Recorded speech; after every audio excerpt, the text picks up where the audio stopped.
Saviesa popular. Barcelona és bona si la bossa sona, però tant si sona com si no sona, Barcelona és bona.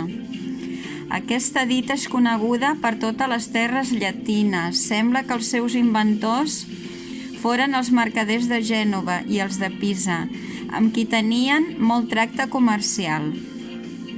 Els genovesos proclamaven la bonesa de la ciutat, però els pisans objectaven que era bona si la bossa sonava, perquè no sempre podien vendre al nostre mercat la terrissa que duien. Els genovesos acaben el refrany dient que, malgrat tot, Barcelona era bona.